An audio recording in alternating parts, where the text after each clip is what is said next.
ఇప్పుడు AP parliament సీట్లలో 25 సీట్లు పోటీ చేసిందండి. మార్క్ మై వర్డ్స్, మీరు రేపు పొద్దున్న రిజల్ట్స్ వచ్చాక కూడా చూడండి, ఒకటేమైనా తప్పైనా పర్లేదు, రిజల్ట్స్ వచ్చాక చూడండి. అంటే ఒక్కొక్క పార్లమెంట్కి మీకు 7 నియోజకవర్గాలు ఉంటాయి. 7 నియోజకవర్గాలు తీసుకోండి, 7 నియోజకవర్గాలు లేదు, ఒకటి తప్పైనా పర్లేదు, యాక్సెప్ట్. 7 నియోజకవర్గాల్లో ఏ ఒక్క పార్లమెంట్లో 4 నియోజకవర్గాలు వైఎస్ఆర్సీపీ గెలిచిన నియోజకవర్గాలు మీకు ఉండవు. మొత్తం పార్లమెంట్లో 25 పార్లమెంట్లు తీసుకోండి. లెట్స్ అజ్యూమ్ నేను ఒక దాంట్లో రాంగ్ అవ్వచ్చు, ఆప్షన్ తీసుకుంటున్నాను, బట్ 25 కాన్ఫిడెంట్గా ఎందుకు చెప్తున్నాం అంటే, ఏ ఒక్క పార్లమెంట్లో కూడా 4 నియోజకవర్గాలు అంటే అవుట్ ఆఫ్ 7 4 నియోజకవర్గాలు మేము గెలుస్తాము, మేము ఖచ్చితంగా గెలుస్తామని రిజల్ట్స్ మీరు వేసుకొని చూడండి. అప్పుడు కేకే మీద కామెంట్ చేయడానికి, కేకే మీద గురిపెట్టేదానికి, కేకే అమ్ముడు పోయాడని చెప్పేదానికి మీరు ఆలోచించవచ్చు. నెక్స్ట్ సార్,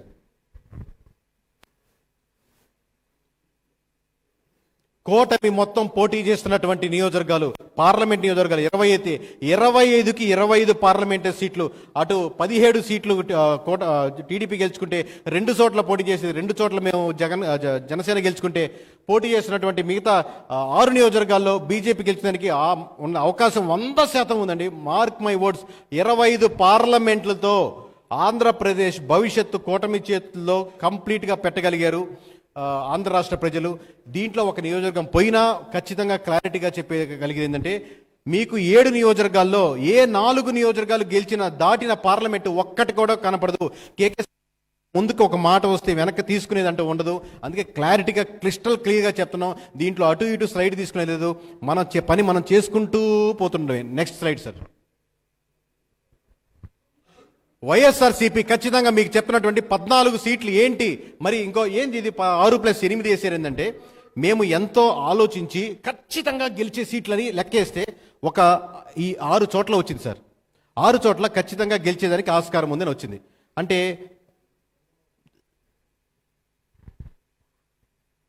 మీరు ఒకసారి పాస్ పెట్టగలిగితే మొత్తం వచ్చాక పాస్ పెట్టండి సార్. టఫ్ ఫైట్స్ వచ్చాక పాస్ పెట్టండి,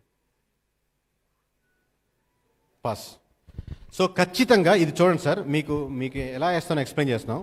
ఓవరాల్గా ఒక 22 నియోజకవర్గాలు 23 నియోజకవర్గాలకు వచ్చాయి.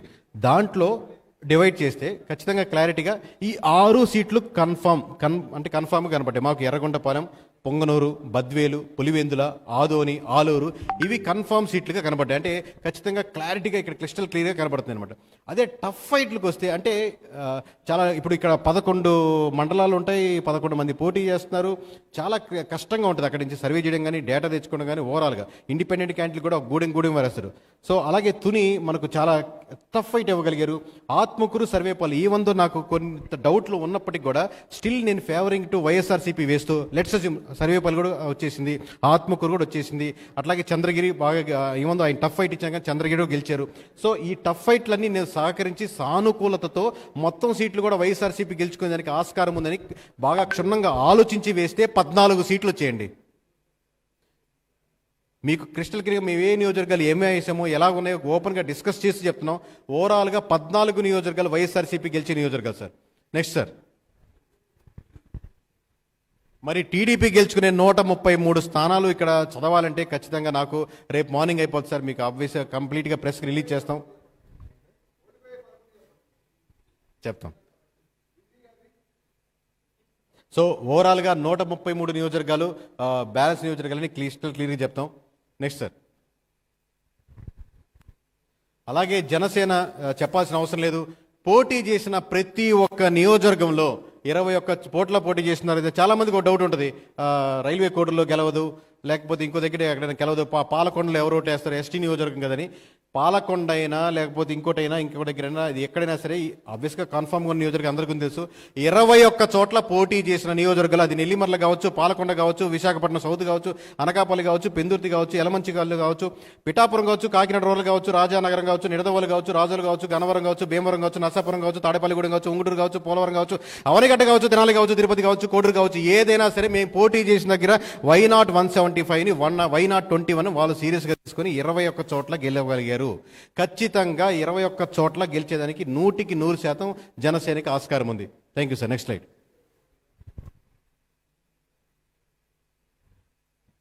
బీజేపీ కంటెస్ట్ చేసినటువంటి 10 నియోజకవర్గాల్లో ఎచ్చెర్ల, విశాఖపట్నం నార్త్, అనపర్తి, కైకలూరు లాస్ట్ మూమెంట్లో వచ్చారు, గెలవలేరు అనుకున్నారండి చాలామంది.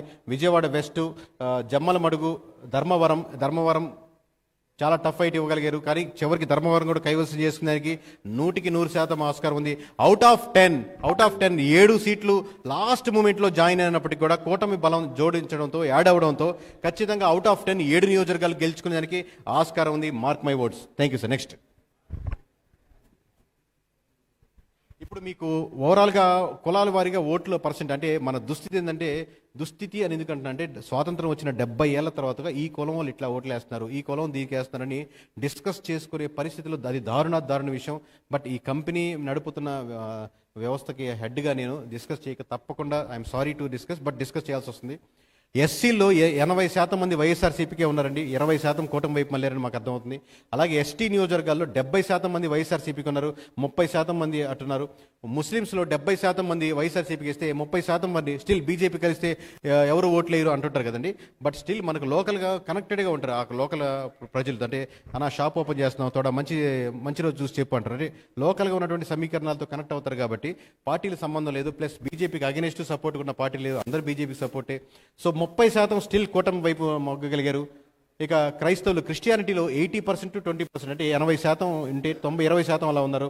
కాపులో వన్ సైడ్గా ఉంది, 10% వైఎస్ఆర్సీపీకి ఉంటే 90% అంటే కాపుకి నేస్తాం లేకపోతే ఇంకోటి ఏ పథకాలు ఇచ్చినా మేము మొబ్బు చూపలేదు, కేవలం జనసేన పవన్ కళ్యాణ్ ఎటు ట్రావెల్ అయితే మేము అటు ట్రావెల్ అవుతారని 90% కూటమి వైపు మొగ్గు చూపారు.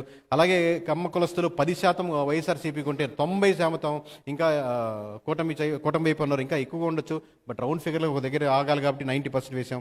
అలాగే బీసీ ఎక్కువ మంది డిస్కస్ చేసేది ఏంటంటే మాకు ఈ కులాలన్నీ ఐడియా ఉన్నాయండి, ఈ కులం వాళ్ళకి వేస్తుంది, ఈ కులాలు బీసీలు ఎట్టున్నారు అనేది బీసీ అనేది ఒక కులం ఒక గ్రూప్ కాదండి, ఒక గ్రూప్గా వచ్చే ఆలోచన ఎటువైపు సరళ ఉంటే అటువైపు మొగ్గు చూపేదానికి ఉంటుంది. చాలా తక్కువ నెంబర్లు వేసాం, బట్ స్టిల్ రౌండ్ ఫిగర్గా మీకు అర్థం చేసుకునేదానికి బీసీలు 40% వైఎస్ఆర్సీపీకి ఇస్తే మెజారిటీ శాతం మోర్ దాన్ 65% కావచ్చు.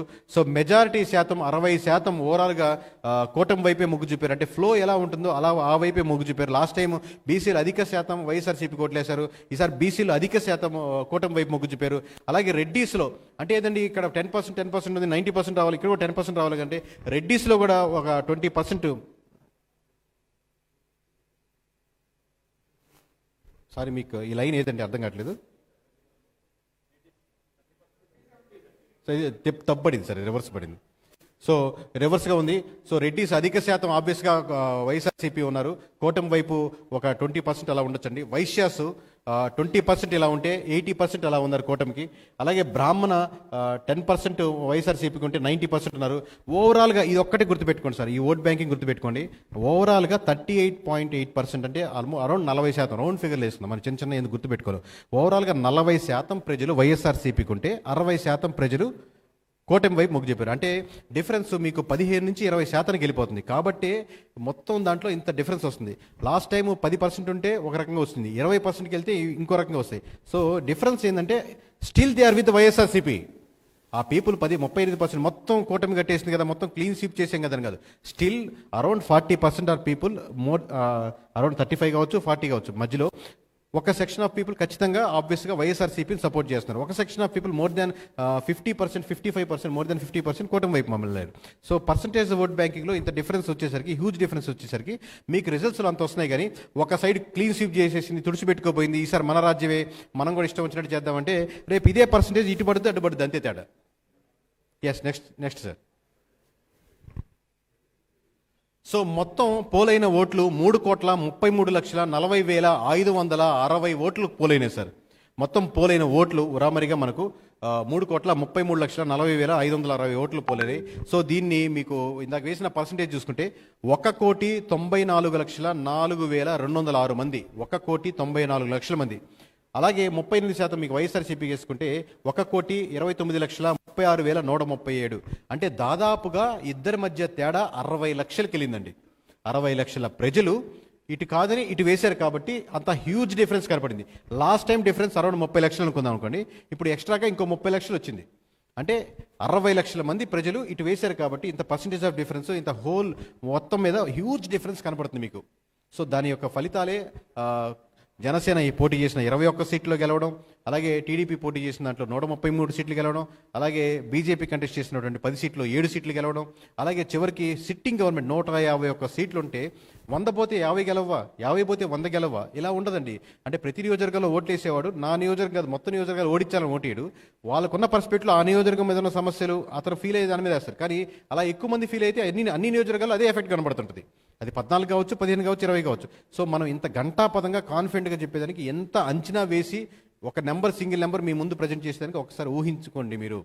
Thank you sir. నెక్స్ట్.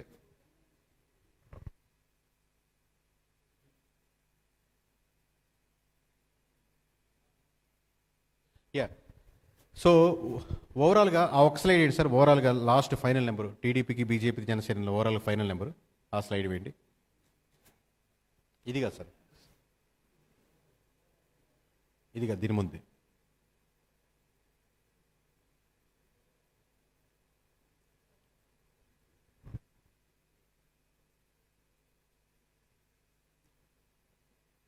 అంటే ఇలా ఫైనల్గా వచ్చిన నెంబరు ఇది కాదు సార్, ముందు నెంబరు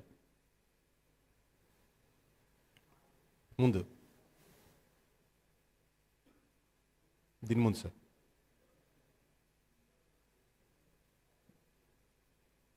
దీని ముందండి.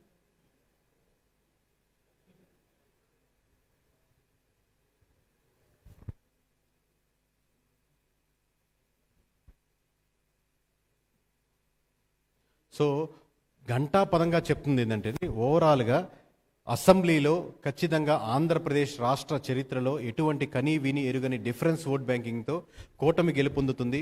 అందులో ప్రధానంగా టీడీపీ తను పోటీ చేసినటువంటి 144 నియోజకవర్గాల్లో 133 నియోజకవర్గాలు గెలవడం అంటే ఒక 2 సంవత్సరాల ముందు ఈ మాట చెప్తే నర్ర మానవుడు ఎవడు 100 సీట్లు దాటేదానికి మొత్తం కూటమి గట్టిన ఆస్కారం లేదనుకుంటారు.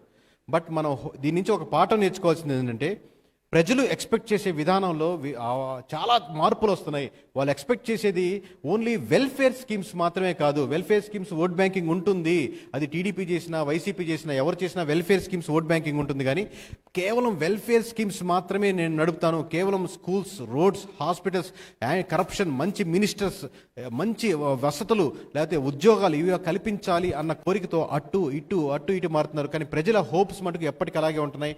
ఖచ్చితంగా అవి నిలబెట్టుకున్న వాళ్ళే లాంగ్ రన్ 5 సంవత్సరాలు అయిందండి, 20 సంవత్సరాలు అయినా ఎవరిని ఓడించరండి. మీరు అయిపోయినట్టు ఓట్ బ్యాంకింగ్ పెరిగినా వాళ్ళే ఉంటారు, ఓట్ బ్యాంకింగ్ తగ్గినా వాళ్ళే ఉంటారు. ఖచ్చితంగా ఏ పార్టీ అయినా సరే ప్రజలు వెల్ఫేర్ స్కీమ్స్తో పాటు ముఖ్యంగా కారణంగా వాటికి కావాలనుకున్న కోరిక యాంటీ కరప్షన్గా ఉండి స్ట్రాంగ్గా నిలబడి ఈ కుల మతాలను డివైడ్ చేసి, ఈ ఓట్ బ్యాంకింగ్ డివైడ్ చేసి, ఈ కులం వాళ్ళు వాళ్ళకేస్తున్నారు, ఈ కులం వాళ్ళు వాళ్ళకేస్తారు, ఈ కులం వాళ్ళు ఎక్కువ మంది మనకేస్తున్నారని చెప్పి ఆ కులాల సమీకరణాలను బట్టి ఓట్ బ్యాంకింగ్ టర్న్ చేసుకుని లాంగ్ టర్మ్గా ఆ కులాలను అలాగే ఉంచేసి అనగదొక్కేటట్టు చేస్తే చివరికి ఏ పార్టీకైనా అలాగే దుస్థితి ఉంటుంది. ఈసారి వైఎస్ఆర్సీపీకైనా రేపు కూటమికైనా సేమ్ లైన్లో ట్రావెల్ చేస్తే నెక్స్ట్ మన ప్రెస్ మీట్లో, నెక్స్ట్ మీటింగ్లో మనం ఇదే మాట్లాడుకోవాల్సి వస్తుంది. సో ఇదండి కేకే సర్వీస్ నుంచి వచ్చే ఆఖరి మాట. పోటీ చేసిన 144 నియోజకవర్గాల్లో 133 సీట్లు టీడీపీ గెలిచడానికి ఆస్కారం ఉంది. వైనాట్ 175 అని, వైనాట్ 21 అని జనసేన చాలా సీరియస్గా తీసుకుంది. అది అర్థం చేసుకోలేకపోయింది వైసీపీ. వైనాట్ 21 అని చెప్పి 21 పోటీ చేసిన 21 స్థానాల్లో బలంగా తొడకొట్టి మీసాలు తిప్పి 21 చోట్ల జనసేన గెలిచినందుకు 100% ఆస్కారం ఉంది. అలాగే బీజేపీ పోటీ చేసిన 10 స్థానాల్లో 7 స్థానాలు కైవసం చేసుకునేందుకు ఆస్కారం ఉంది. ఇకపోతే 151 స్థానాలతో మొదలుపెట్టిన వైఎస్ఆర్సీపీ ఈరోజు 14 చోట్ల అంటే దాదాపుగా 20 స్థానాల లోపు దిగబడింది, అంటే దిగాల్సి వచ్చింది. తను చెల్లిన ప్రయాణం అలా ఉంది. కేకే సర్వీస్ని ఫాలో అవుతున్న వాళ్ళకి, కేకే సర్వీస్ని నమ్ముతున్న వాళ్ళకి, ఇండివిజువల్గా కేకేని బిలీవ్ చేస్తున్న వాళ్ళకి ఒకటే సవాలండి. భూమి పైకి తిరిగినా, పైకి కిందకి వెళ్ళినా, లేకపోతే ఇలా అటు తిప్పినా ఇటు తిప్పినా కానీ మీరు కేకేని కొనాలనుకున్నా, కేకేని కించపరచాలనుకున్నా అది ఈ జన్మలో సాధ్యం కాదు. మేము వేసే ప్రతి నెంబరు జెన్యూన్గా అలాగే ఉండాలని, రేపొద్దున ఎలక్షన్ కమిషన్ ప్రజెంట్ చేసే రిజల్ట్స్ కూడా మీరు నివ్వెరపోయే విధంగా ఇదే విధంగా ఉండాలని మనస్ఫూర్తిగా కోరుకుంటూ అలాగే ఉంటుందని నమ్ముతూ అభిమానిస్తున్నటువంటి, ఆదరిస్తున్నటువంటి ప్రజలకు, ఇక్కడ విచ్చేసినటువంటి ప్రేక్షకులకు, లేదా మీడియా మిత్రులకు, నా అభిమానులకు, లేదా నా ఫ్రెండ్స్కు, శ్రేయాస్ మీడియాకి అందరికీ థ్యాంక్ యూ వెరీ మచ్. నేను కూడా ఒక మీలాగే కామన్ మ్యాన్, ఒక నిజాయితీగా నిబద్ధతతో చేసుకుంటూ ఈ సంస్థను ఇంత ముందుకు తీసుకెళ్తూ దీన్ని దేశవ్యాప్తంగా ఇంత బ్రాండ్గా దేశ విదేశాల్లో ఫాలో చేస్తున్నటువంటి ప్రజలందరికీ థ్యాంక్ యూ. మీ సపోర్ట్ లేకపోతే నేను ఈ స్టేజ్ మీద లేను, అది నాకు తెలుసు. థ్యాంక్ యూ అండి.